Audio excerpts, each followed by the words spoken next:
ఇప్పుడు మా థింగ్ ఏంటంటే, ఇప్పుడు నిన్నటి నుంచి అన్ని ఛానల్స్లో చూస్తున్నారు. ఓకే, ముందు తెలీదు వాళ్ళ పేరెంట్స్కి, బట్ నిన్నటి నుంచి అన్ని ఛానల్స్లో చూపిస్తున్నారు, ఇంత మీడియా వచ్చి కవర్ చేస్తుంది. సో ఇంకా తెలీదా వాళ్ళ పేరెంట్స్కి? వాళ్ళు ఎందుకు రెస్పాండ్ అవ్వట్లేదు, ఎందుకు రావట్లేదు?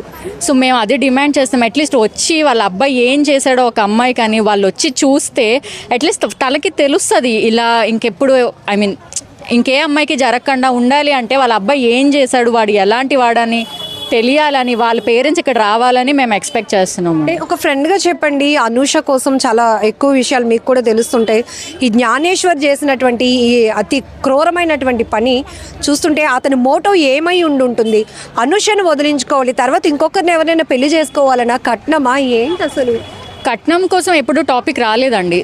ఈవెన్ తనకి ఇంట్రెస్ట్ లేకపోయినా కూడా తను ఎంత స్ట్రాంగ్ ఉమెన్ అంటే వదిలేస్తే కూడా బేబీతో తను సర్వైవ్ అయిపోతుంది.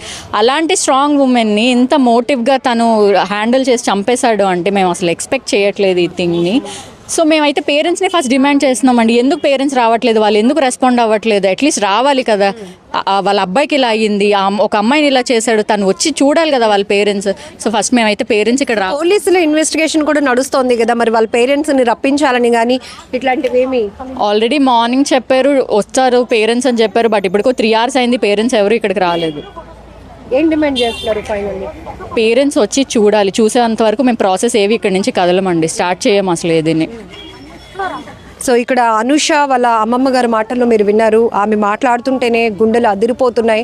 ఎంతో సంబరపడిపోయింది. నేను బిడ్డ పుట్టబోతున్నాడు, అమ్మమ్మ నువ్వు వచ్చి నాకు అన్నీ చూసుకోవాలి, నాకు ఇవన్నీ కొత్త కదా, నువ్వే దగ్గర ఉండాలి, నాకు ధైర్యంగా ఉండాలి అని చెప్పింది నా మనవరాలు. ఆఖరికి నా కళ్ళెదుటే నేను ఆమె పడుకున్నట్టుగానే నిండు గర్భిణి అలా ఉండిపోయింది. అనూష అని లేపుతున్నా కూడా నా మనవరాలు లేవలేని స్థితిలోనికి వెళ్ళిపోయింది. అదే చివరి చూపు అవుతుందని కూడా నేను అనుకోలేదు అంటూ ఆ అమ్మమ్మ రోధిస్తున్నటువంటి తీరు ఒకవైపు ఉంటాయి. ఇంకొక వైపు ఆ అనూష ఫ్రెండ్స్ కానీ బంధువులు కూడా డిమాండ్ చేస్తున్నారు. నిన్నటి నుంచి కంటిన్యూస్గా మీడియాలో కూడా ఎవరైతే జ్ఞానేశ్వర్ అనూష వాళ్ళు పెళ్లి చేసుకున్న ఫోటోలు కానీ లేకపోతే బేబీ బంప్తో వాళ్ళు దిగినటువంటి ఫొటోస్ కానీ ఇవన్నీ కూడా వాళ్ళు ఒక జీవితాన్ని లైఫ్ని ఒక 2 ఏళ్ల పాటు హ్యాపీగా లీడ్ చేసిన ప్రతి క్షణాన్ని కూడా ఫోటోల రూపంలో వాళ్ళు భద్రపరుచుకున్నారు. అవన్నీ కూడా మీడియా ద్వారా రివీల్ అయినప్పుడు ఎందుకు ఇంత దారుణానికి ఒడిగట్టినటువంటి కన్న బిడ్డ కూడా కడుపులో ఉన్నాడు అని కనీసం ఆలోచించకుండా, కట్టుకున్న భార్య అని కూడా ఆలోచించకుండా కసాయిగా క్రూరత్వంగా హత్య చేయడమే కాకుండా ఆ కనీసం జ్ఞానేశ్వర్ తల్లిదండ్రులైనా ఎందుకు ముందుకు రావట్లేదు? కనీసం ఈ అమ్మాయితో నా కొడుకు పెళ్ళైంది కాబట్టి ఈమె నా కోడలు, కనీసం చివరి చూపు చూడటానికి కూడా వాళ్ళు రావడం లేదు. వాళ్ళు వచ్చేంత వరకు కూడా ఏ ప్రాసెస్ కూడా అవ్వనివ్వమంటూ కేజీహెచ్ మార్చరీ దగ్గర వీళ్ళంతా పట్టుబడి కూర్చున్నారు. ఎందుకంటే ఖచ్చితంగా అప్పుడప్పుడు మా అమ్మ నాన్న అనుకుంటూ వాళ్ళ సంబంధించినటువంటి ఫ్యామిలీ మెంబర్స్ని ఫోన్లో చూపించడమే తప్ప ఎప్పుడూ డైరెక్ట్ చేసింది లేదు. అట్లీస్ట్ ఇలాంటి విషాదకరమైన ఘటన అయినప్పటికీ కూడా చివరి చూపుగానైనా ఖచ్చితంగా జ్ఞానేశ్వర్ వాళ్ళ కుటుంబ సభ్యులు తల్లిదండ్రులు రావాల్సిందే అంటూ కూడా అనూష ఫ్రెండ్స్ కానీ బంధువులు కానీ కూడా డిమాండ్ చేస్తున్నారు. వాళ్ళ నాన్నగారు వచ్చారండి, మాట్లాడడం.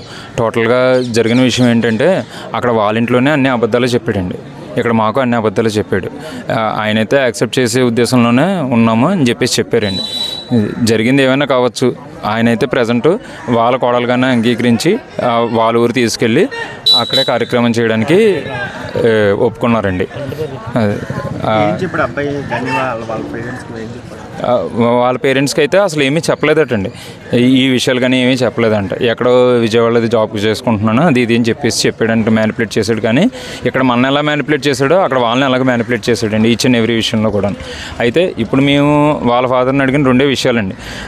ఎట్టి పరిస్థితుల్లో బెయిల్కి సపోర్ట్ చేయొద్దు ఆ అబ్బాయికి, ఎందుకంటే రేపొద్దున ఇంకో అమ్మాయికి ఇదే మోసం జరుగుతుంది ఖచ్చితంగా. ఎందుకంటే ఈ 2 సంవత్సరాలు మీరు పట్టించుకోలేదు, లేదంటే రాలేదు, ఇంకో విధంగానూ ఒక అమ్మాయిని నాశనం చేశాడు.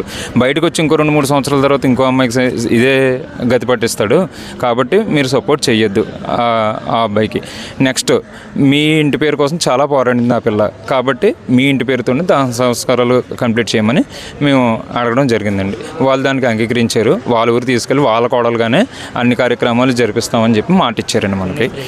పుణ్యస్త్రీగా అక్కడ వాళ్ళ ఇంటి కోడలు అఫీషియల్గానే సాగనంపుతామని ఒప్పుకున్నారండి. అదే ఆ అబ్బాయికి అయితే ఎటువంటి సపోర్ట్ ఇవ్వమని కూడా వాళ్ళు అంగీకరించారు. నెక్స్ట్ మనకు వచ్చేసి ఈ స్లిప్ ఒకటి ఇచ్చేసారు. నెక్స్ట్ 3 days టైం పడుతుంది పోస్ట్ మార్టం రిపోర్ట్ అని చెప్పేసి మనకు చెప్పడం జరిగింది. బ్లీడ్ నిన్న ఈ టైంకి విత్ బ్లీడ్ ఉంది. అప్పుడే డౌట్ వచ్చింది. అడిగితే ఏమన్నారంటే గోడకేసి గుద్దుకున్నాను.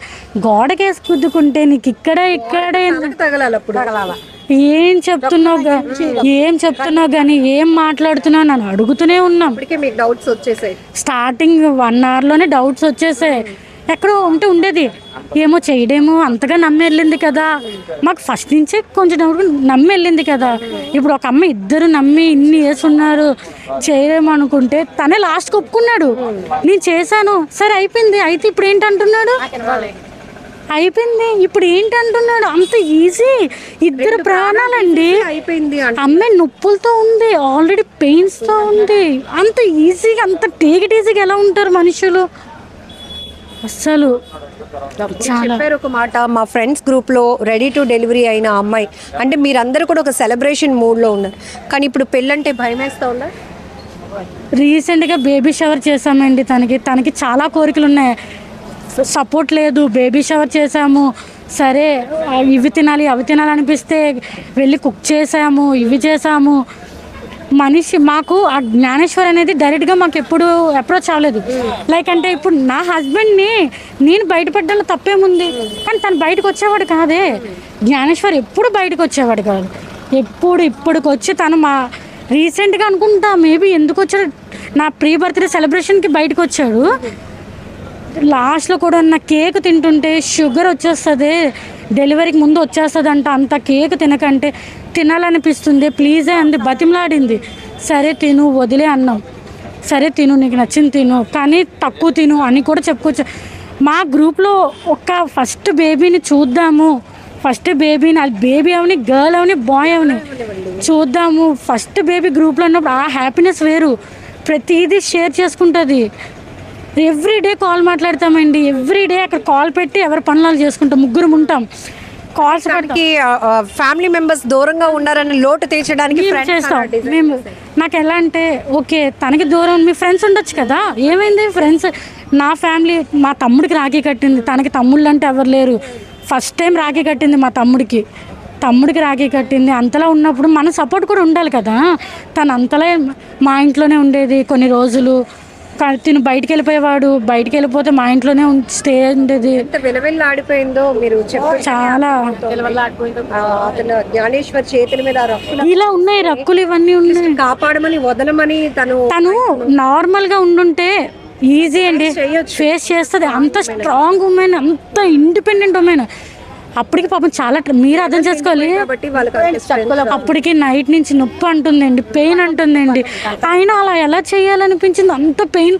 మళ్ళీ ప్రతిదీ చెప్తాడంట మా మమ్మీ నేను కడుపులో ఉన్నప్పుడు ఇలా చేశానంట. అలా నీకు మీ అమ్మ పడిన బాధ తెలుసు కదా, అలాంటప్పుడు నీ వైఫ్కి ఎలా చేయాలనిపించింది, నిన్ను నమ్ముకున్న వైఫ్కి ఎలా చేయాలనిపించింది. వీళ్ళు ఎంత ధైర్యంతో చేస్తున్నారో, మరి ఏం చూసుకొని చేస్తున్నారో. చేస్తే 2 రోజులు ఉంటాం బయటకు వచ్చేస్తాం అనేటట్టు చేస్తున్నారు. చాలా ఈజీగా చేసేస్తున్నారు. రియలైజ్ అయిపోయి తప్పు నాదే అంటున్నారు. తప్పు చేయడం ఎందుకు, నమ్మించడం ఎందుకు? అది అరేంజ్డ్ మ్యారేజ్ అవని లవ్ మ్యారేజ్ అవని రెండిట్లోనే మనకి రిస్కులు ఉన్నాయి కదా. భార్య భర్తలు అన్నాక ఇంకా అది ఒక బాండింగ్. కానీ ఎవ్వరు ఎప్పుడు నమ్మలేదా? ఫైనలీ ఏం డిమాండ్ చేస్తున్నారు? ఇట్లాంటి అసలు రిపీట్ కాకుండా ఉంటే బాగుంటుంది. రిపీట్ కాకుండా అంటే మీకు తెలుసు రీసెంట్గా మధురవాడ జరిగి కూడా ఎడ్యుకేటెడ్ మనిషి చూసి మా దగ్గర చెప్పిన మనిషి ఏ ధైర్యంతో చేశాడు. అందులో ఎన్సీసీ స్కౌట్ అంటే నువ్వు ఎంత కేర్గా ఉండాలి, నీ లైఫ్ పోతుంది కదా. జాబే పెద్ద డిసిప్లిన్ గా ఉంటుంది కదా. ఆ డిసిప్లిన్ ఏది నీకు? ఆ డిసిప్లిన్ ఎక్కడ ఉంది? ఒక 9 months డెలివరీ అయిపోతుంది. అంత మనిషిని బేబీ ఇక్కడికి వచ్చింది, పైకి వచ్చింది, కిందకి వచ్చుంటే మేబీ బేబీ డెలివరీ అయిపోతుందేమో. చెప్పకండి, భయమేస్తుంది. బేబీ పైకి వచ్చింది, అసలు చెప్పుకోలేనండి. అంత అలా ఉంది అసలు. అంతే.